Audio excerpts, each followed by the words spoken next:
Il a fait rater Muhammad Ali. Il a humilié George Foreman. Et pourtant, Jimmy Young est mort ruiné, avec un cerveau endommagé et oublié. Ce n'est pas un coup de poing qui l'a mis à terre, mais quelque chose de bien plus brutal. La corruption, l'abandon et un système qui ne lui a jamais accordé le crédit qu'il méritait. Parce qu'après la dernière cloche, Jimmy n'a pas arrêté de se battre. Ses plus grandes batailles étaient celles que personne n'a jamais vues. Comment un homme passe-t-il de l'exploit de déjouer des légendes à tout perdre? Pour comprendre cela, il faut remonter à ses débuts.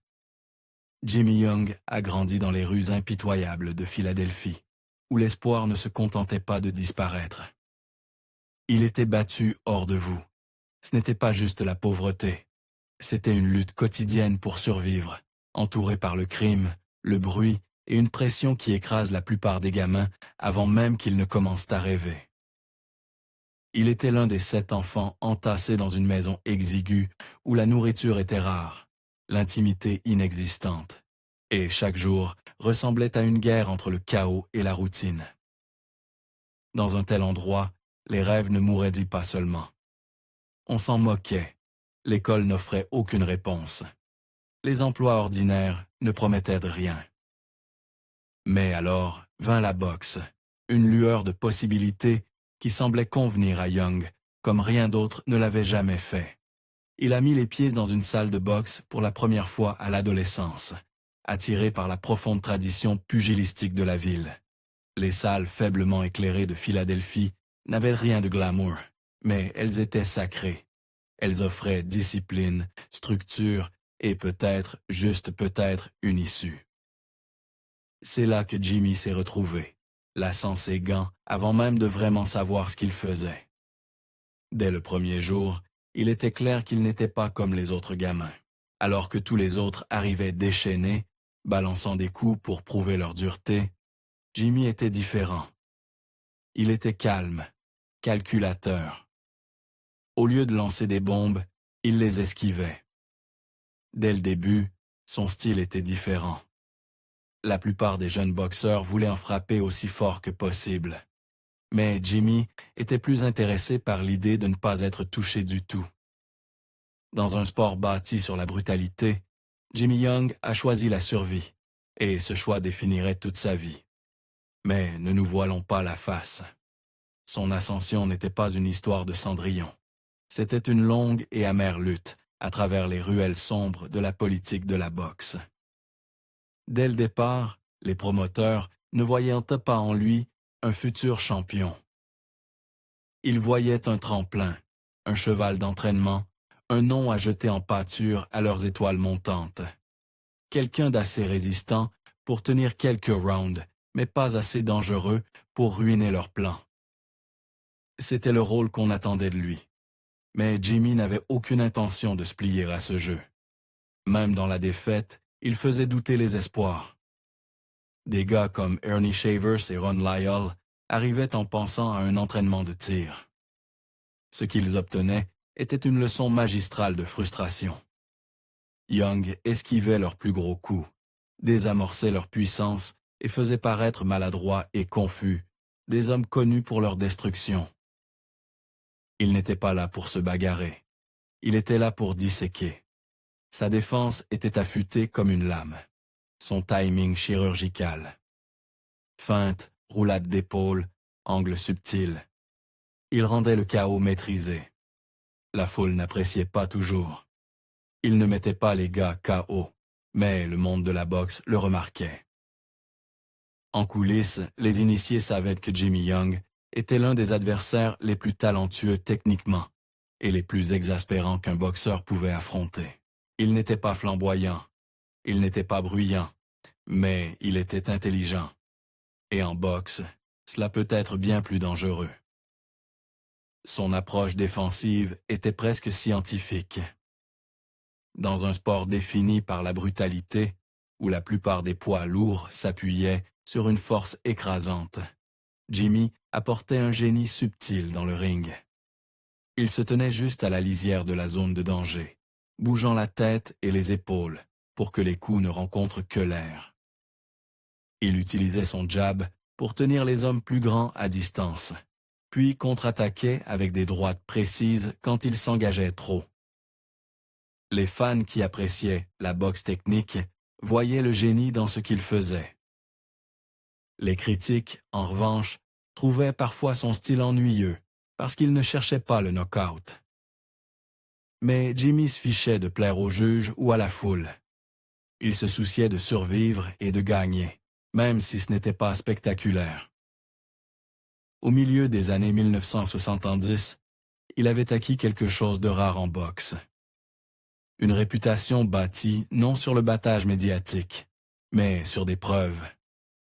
Silencieusement, méthodiquement, il avait construit un palmarès que les initiés ne pouvaient ignorer. Il n'était pas la coqueluche des médias.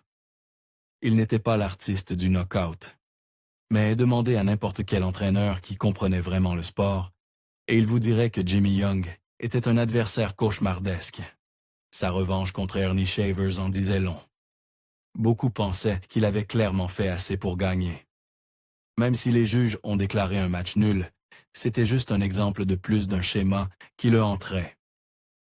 Surpasser le favori, frustrer le puncher et repartir les mains vides. Il n'était pas le genre de prétendant qui faisait les gros titres, mais dans les arrière-salles où chuchotaient les organisateurs de combats et les managers, son nom pesait lourd. C'était le gars dont on tenait ses espoirs à l'écart. Trop risqué, trop rusé, trop difficile à battre de manière éclatante. Mais même le respect dans l'ombre a ses limites. Si Young voulait percer, il avait besoin d'un grand moment. Un projecteur trop brillant pour être ignoré. Un adversaire si légendaire que même la politique de la boxe ne pourrait le nier. Et en 1976, il l'a eu.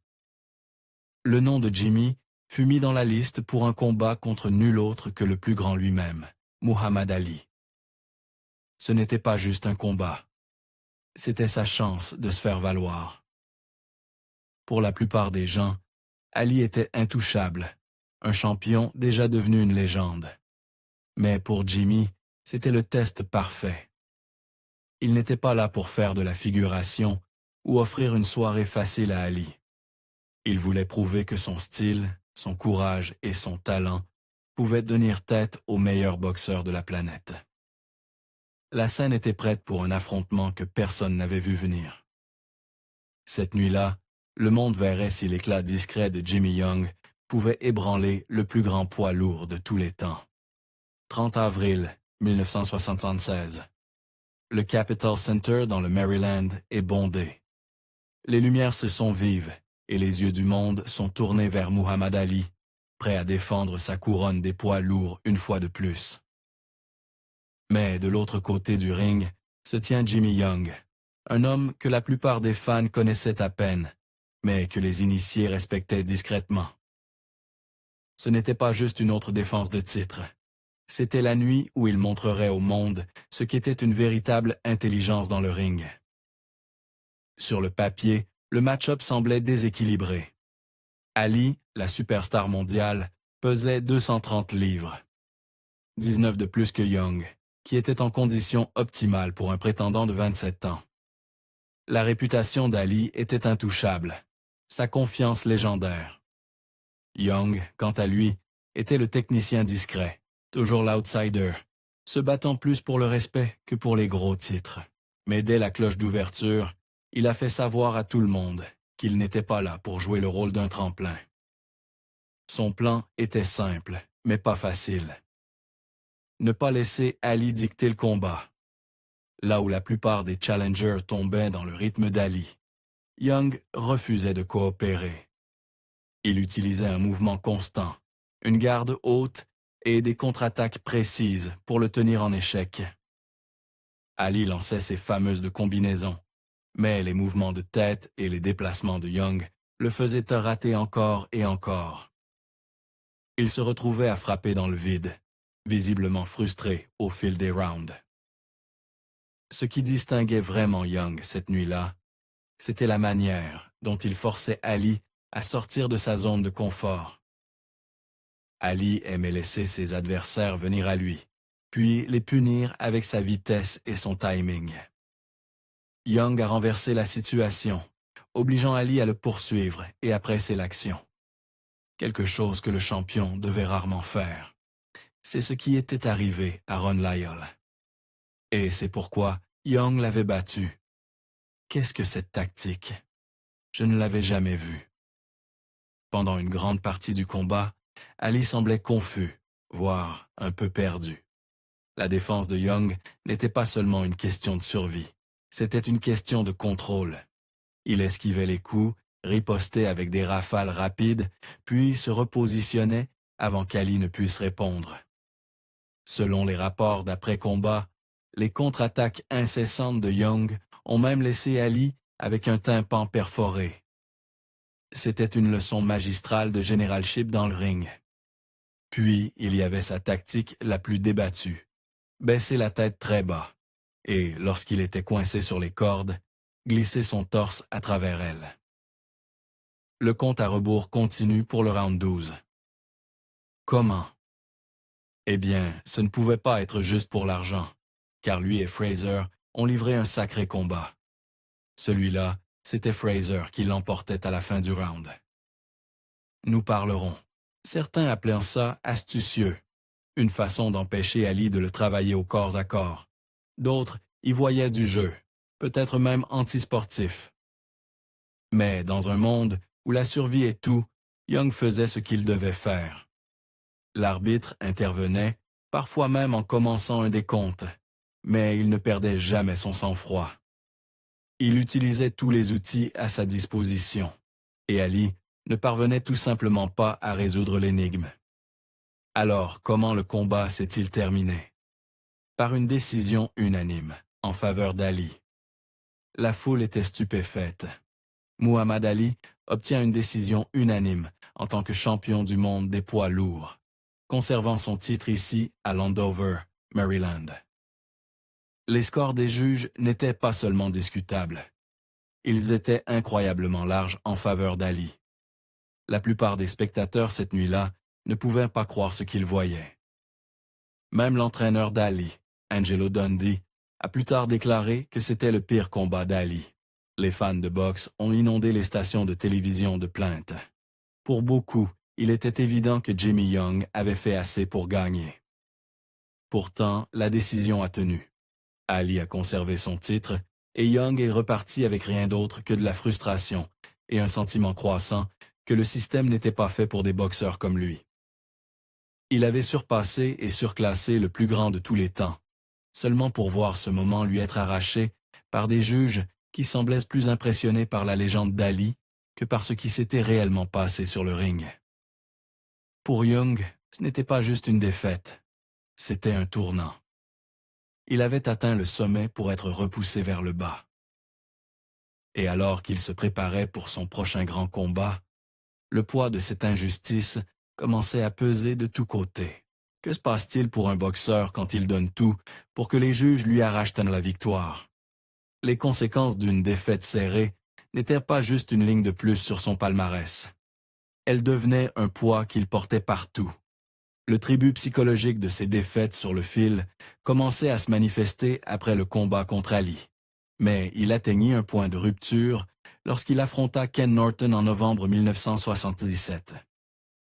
Cet éliminatoire à enjeux élevés dura les 15 rounds complets, chose inhabituelle pour un combat non titré, reflétant ce qui était en jeu. Le vainqueur avancerait vers un combat pour le championnat des poids lourds. C'était une autre chance de se débarrasser de la douleur de la décision contre Ali et de réclamer enfin le respect pour lequel il avait si durement lutté. Le combat en lui-même était une partie d'échecs avec des gants. Sous les lumières éclatantes du Caesars Palace, Norton apportait son agressivité caractéristique, frappant les côtes de Young avec des coups au corps lourd et incessants.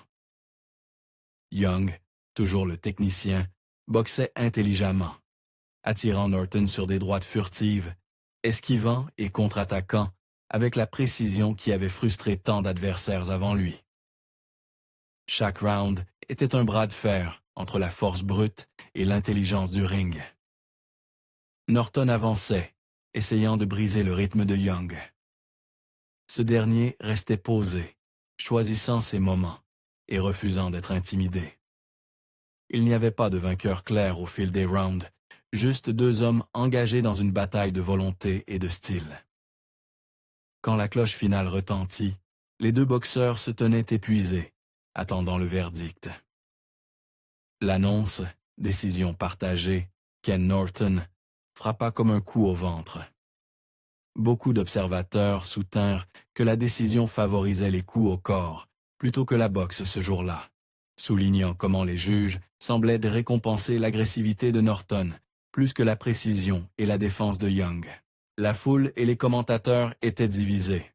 Certains estimaient que les contre-attaques nettes de Young et sa capacité à neutraliser les attaques de Norton auraient dû lui assurer la victoire. D'autres pensèrent que la pression incessante de Norton l'avait emporté. Mais pour Young, c'était un déjà-vu, une répétition du combat contre Ali, où le travail qu'il avait accompli sur le ring était éclipsé par les appels subjectifs des juges. C'est là que les choses commencent à dégringoler. Cette défaite a fait encore plus mal que celle contre Ali. Avec l'opportunité du titre désormais hors de portée, Young dut regarder Norton se voir attribuer la ceinture WBC. Pas en battant le champion, mais parce que Leon Spinks, après avoir surpris Ali, choisit de donner une revanche à Ali au lieu d'affronter Norton. C'était une opportunité directe qui lui était arrachée. Cette ceinture, ce moment, aurait dû être sa rédemption. Au lieu de cela devint un autre rappel amer que parfois, en boxe, le talent et l'effort ne suffisent pas. Le contre-coup émotionnel fut immédiat et durable. 2 fois maintenant, au bord de la grandeur, il avait été privé par des forces hors de son contrôle. La déception s'infiltra dans chaque partie de sa vie. Les camps d'entraînement perdirent de leur intensité. Sa condition physique, autrefois affûtée, commença à décliner. Le génie défensif, qui avait autrefois fait paraître les légendes ordinaires, commença lui-même à sembler ordinaire, luttant pour trouver la motivation pour des combats qui ne semblaient en plus compter. Les écrivains et les fans remarquèrent le changement. L'étincelle s'éteignait. Young se plaignait rarement publiquement, mais ceux qui étaient le proche de lui voyaient un homme qui se sentait trahi par le sport auquel il avait tout donné. Ce n'était pas juste une question de fierté ou d'argent, c'était une question de but. Quand vous avez passé toute votre vie à vous battre pour une chance au sommet, et que cette chance continue d'être volée par des décisions partagées et la politique, pourquoi continuer à se battre? Sa résilience avait toujours été son armure, mais même l'armure la plus robuste se fissure sous assez de pression. La frustration et l'amertume grandissaient, et avec elles, un sentiment de désespoir qu'il ne pouvait cacher derrière un jab ou une roulade d'épaule. Le combat contre Norton marqua un tournant. À partir de cette nuit, la carrière de Young suivit une trajectoire différente, une spirale descendante graduelle qu'il ne pouvait inverser. Cette défaite par décision partagée ne fit pas seulement dérailler sa chance au titre, elle commença à fracturer son esprit, quelque chose dont il ne se remettrait jamais pleinement. Et tandis que le monde voyait un boxeur glisser dans les classements, la véritable bataille se déroulait loin des projecteurs. Les blessures laissées par ces décisions ne guérissaient pas quand les foules rentraient chez elles. Elles persistaient, façonnant ce qui venait ensuite et rendant chaque jour hors du ring, semblable à un autre round qu'il ne pouvait gagner. Pour Young, l'après-boxe ne se résumait pas à s'effacer des projecteurs. Le véritable coup se manifestait dans les luttes quotidiennes, celles qu'aucune ceinture de champion ne pouvait résoudre. Les coups invisibles de sa carrière, sa santé, ses finances et sa lutte contre l'addiction commencèrent à émerger de manière impossible à ignorer. Les problèmes financiers frappèrent en premier.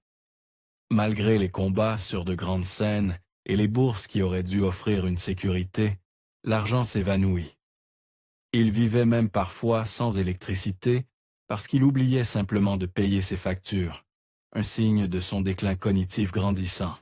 Ce n'était pas juste une question de mauvais investissement ou de mauvaise gestion. C'était comme si les routines qui maintenaient autrefois sa vie ensemble dans les camps d'entraînement avaient disparu, le laissant incapable de suivre les bases. La ville qui l'avait autrefois acclamé le voyait maintenant comme un homme luttant pour s'en sortir. Pourtant, les coups les plus dévastateurs étaient ceux que personne ne pouvait voir. Des années à encaisser des coups dans le ring lui laissèrent plus que des cicatrices et des souvenirs.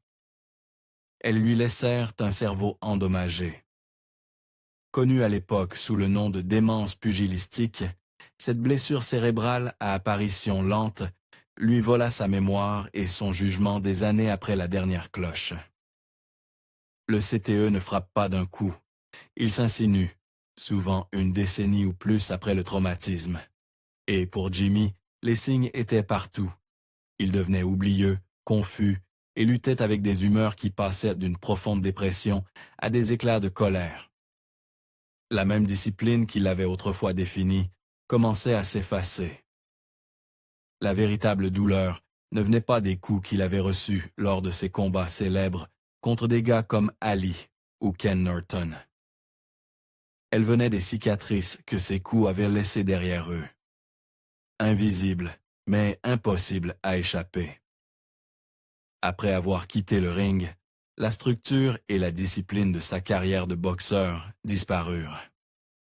Et ce qui restait était une vie qui se transforma en un long combat contre sa propre santé défaillante, ses problèmes financiers et ses démons grandissants. Mais ce n'était pas seulement une question d'argent. Et son déclin n'était pas seulement visible en privé non plus. Young se retrouva arrêté plusieurs fois dans les années suivant la boxe, principalement pour possession de drogue et ivresse publique. Les salles d'audience devinrent une autre sorte de ring pour lui, avec des avocats et des juges intervenant pour gérer les conséquences de son déclin. Lors d'un de ces cas, son avocat, Jeff Kilroy, déclara ouvertement que Young présentait des symptômes d'une lésion cérébrale traumatique chronique, due à son temps sur le ring.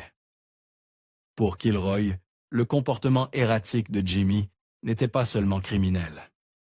C'était le résultat involontaire d'une carrière passée à encaisser des coups dans l'un des sports les plus brutaux au monde.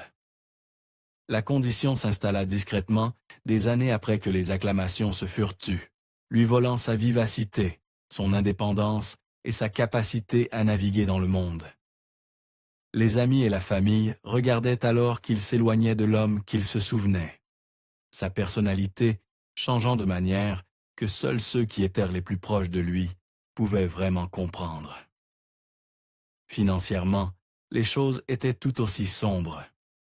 À la retraite, il n'y avait pas de pension, pas de garantie de soins de santé, juste la lutte pour survivre avec les économies restantes. Les gros cachets des combats contre Ali et Norton avaient depuis longtemps disparu. Émotionnellement, le poids était encore plus lourd. La boxe avait été l'identité de Jimmy, son billet de sortie de la pauvreté, sa raison de se lever chaque matin. Quand cela disparut, il fut laissé avec un vide que rien d'autre ne pouvait combler. Les acclamations de la foule furent remplacées par le silence. La discipline et la routine des camps d'entraînement furent remplacées par la confusion et la solitude. Et puis, il y avait l'automédication, un terme que beaucoup de boxeurs à la retraite, surtout de l'époque de Jimmy, connaissent trop bien. Les drogues et l'alcool devinrent à la fois son échappatoire et sa béquille. La dépression et l'anxiété liées au CTE sont aussi débilitantes que les symptômes physiques, et il se tourna vers des substances pour engourdir ce qu'il ne pouvait fuir. La douleur physique et psychologique laissée par des années sur le ring. Ce n'était pas une question de faire la fête ou de céder à de mauvaises habitudes. C'était une question de survie, de la seule manière qu'il pensait avoir. L'addiction rendait tout pire. Elle prenait tout l'argent qu'il lui restait, tendait ses relations et l'éloignait encore plus de l'aide dont il avait besoin. C'est un cercle vicieux. La douleur mène à l'automédication, qui mène à plus de douleur et plus de problèmes. Les prisons et les tribunaux de la ville devinrent aussi familiers que les salles de boxe l'avaient autrefois été. Chaque arrestation était un signe de plus que le système n'était pas conçu pour aider des hommes comme Jimmy, qui avaient besoin de plus que de la punition.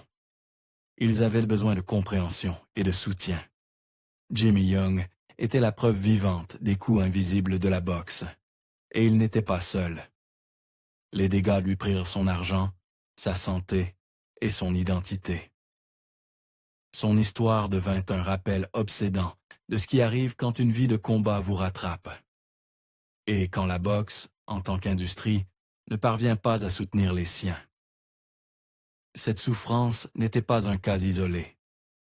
Elle faisait partie d'une réalité tacite, plus large pour les boxeurs dans sa situation. Et tragiquement, son dernier chapitre ne fit pas exception. Son histoire se construisait encore vers sa tragédie ultime. Une conclusion que la boxe, même après des décennies de boxeurs brisés comme lui, n'a pas encore affrontée. Jimmy Young est décédé le 20 février 2005 à seulement 56 ans. L'homme qui s'était autrefois tenu face à des légendes passa ces dernières années dans un état que peu auraient pu imaginer quand il faisait les gros titres dans les arènes. Pour Jimmy et tant d'autres boxeurs comme lui, la fin d'une carrière de boxe n'était pas juste une retraite, c'était une sorte d'exil. L'abus de substances devint un moyen d'atténuer la douleur, la confusion et le sentiment de perte qui venait avec le fait de ne plus être un boxeur. L'alcool et les drogues n'étaient pas une quête d'euphorie. Ils étaient une échappatoire à une réalité qui semblait plus petite et plus impitoyable chaque jour.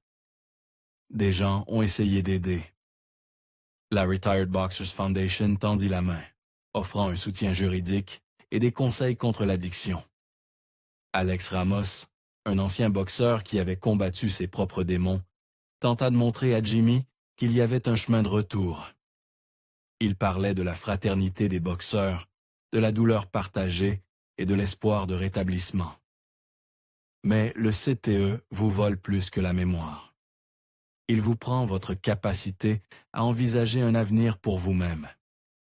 Ramos admit plus tard, « Je savais que nous allions le perdre quand je lui ai parlé. » Il y a une douleur dans cette confession, un sentiment que malgré toute la fraternité et les efforts, certaines blessures ne guérissent tout simplement pas.